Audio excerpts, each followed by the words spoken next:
Quero ler uma passagem da Escritura que diz assim, Romanos capítulo 6, verso 8. Ora, se já morremos com Cristo, cremos que também com Ele viveremos.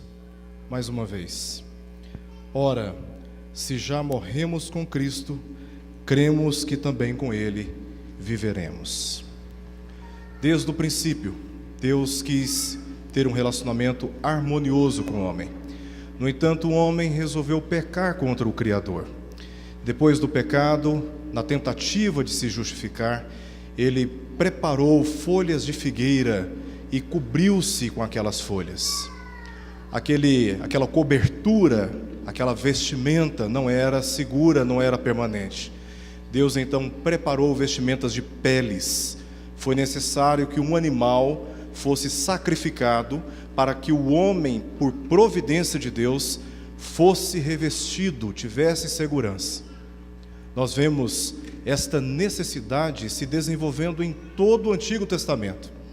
Em Gênesis capítulo 22, Deus quis submeter Abraão a uma prova. Ele pediu o seu filho, o seu único filho Isaque, em sacrifício. Abraão subiu no monte que Deus designara, e ali naquele monte, Abraão estava preparado para sacrificar o seu filho. Mas o próprio Deus impediu, e ali mesmo providenciou um cordeiro que foi sacrificado, e Deus se satisfez com a demonstração de fé de Abraão. Em Êxodo capítulo 12, quando o povo estava escravizado no Egito, Deus deu uma orientação a Moisés para que as famílias sacrificassem um cordeiro e toda a família comesse aquele cordeiro durante toda a noite.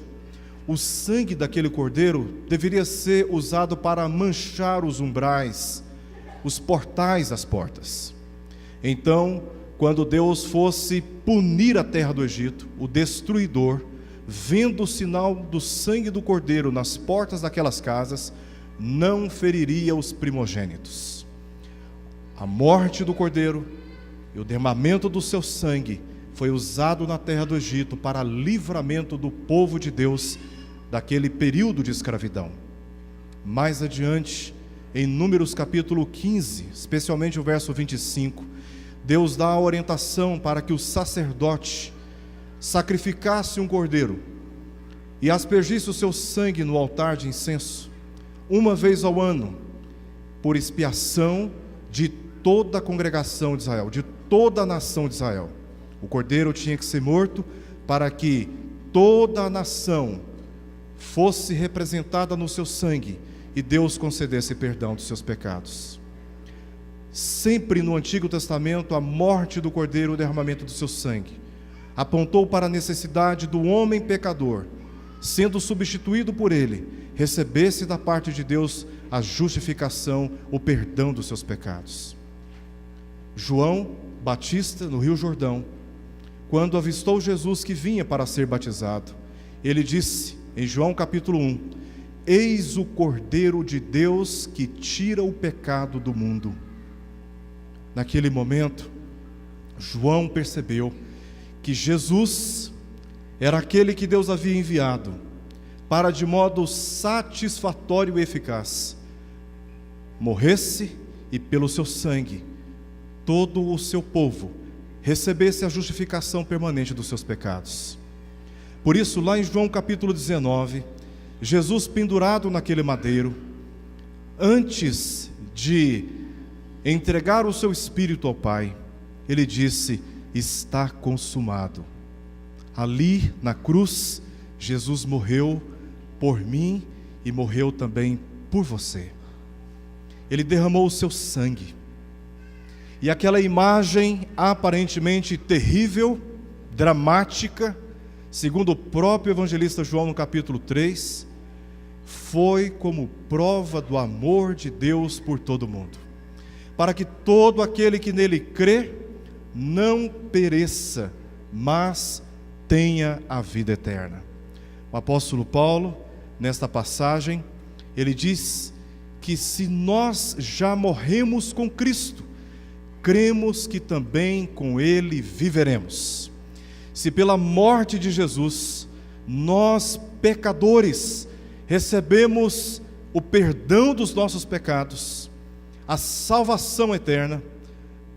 Recebemos também pela vivificação de Jesus dentre os mortos, por seu ressurgimento dentre os mortos, a promessa da vida eterna. Ainda que eu e você tenhamos que passar pela morte, não será o fim. A ressurreição de Jesus representa a nossa esperança de vida eterna. A morte não tem domínio sobre aqueles que creem em Cristo Jesus. Esses mesmos que pelo pecado morreram, mas que pela morte de Jesus foram substituídos na pena de Deus sobre o seu Filho, agora recebem a promessa de vida eterna. Se cremos que com Cristo morremos, cremos também que com Ele nós viveremos, e estamos caminhando para esta viva esperança, quando estivermos na presença de Deus para todo sempre, experimentando dos prazeres de estarmos na presença plena do nosso Deus. O que nós estamos fazendo aqui é uma celebração de que Jesus morreu por nós, como prova do amor de Deus por nós, mas também estamos celebrando a ressurreição de Jesus, porque assim como Ele está vivo, nós um dia estaremos para todos sempre na presença de Deus. Como podemos aplicar tudo isso a nós?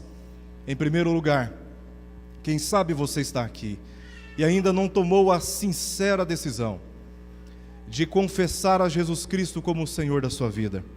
Este é um momento muito importante, à luz de tudo que foi comunicado aqui, à luz deste evangelho que pregamos, que você entregue a sua vida a Jesus Cristo, com os seus lábios, com sinceridade de coração, confesse-o como o Senhor da sua vida, abandone a vida de pecado. O pecado não é apenas um comportamento inadequado socialmente falando. O pecado antes é um estado da natureza humana maculada pelo pecado, o que nos torna indignos de estarmos na presença de Deus. E a única possibilidade de estarmos com Ele é se nós confiarmos na obra de Jesus Cristo de todo o nosso coração e o confessarmos com os nossos lábios.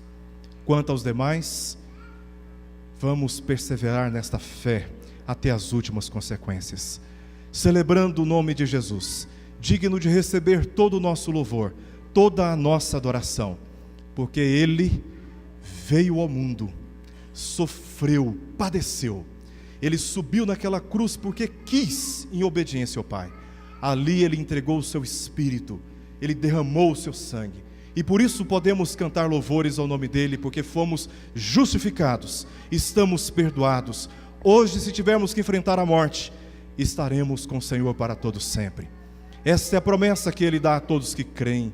Por isso Paulo disse: ora, se com Cristo morremos, cremos que também com Ele viveremos. Celebremos esta grande vitória que Deus nos deu através do seu Filho Jesus Cristo, o único caminho, a única verdade e o único que pode conceder vida àqueles que estão mortos. Vamos orar. Senhor, neste momento, Pai, queremos te render todos os louvores, porque só o Senhor é digno de receber. O Senhor nos amou quando nós não o amávamos. O Senhor enviou o seu único Filho para morrer no nosso lugar. E Ele cumpriu cabalmente a missão que recebeu de Ti. E foi obediente até a morte e morte de cruz. E pelo Teu poder foi ressuscitado dentre os mortos e exaltado à Sua presença, de onde reina, de onde governa.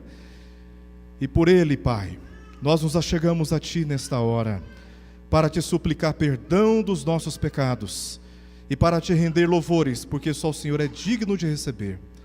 Receba, ó Pai, a nossa vida na Sua presença, e que o Senhor, na Sua misericórdia, possa exercer bondade sobre todos aqueles que neste momento confessam o Senhor Jesus Cristo como Salvador da sua vida. Que o Senhor assim abençoe o teu povo, hoje e para sempre. Amém.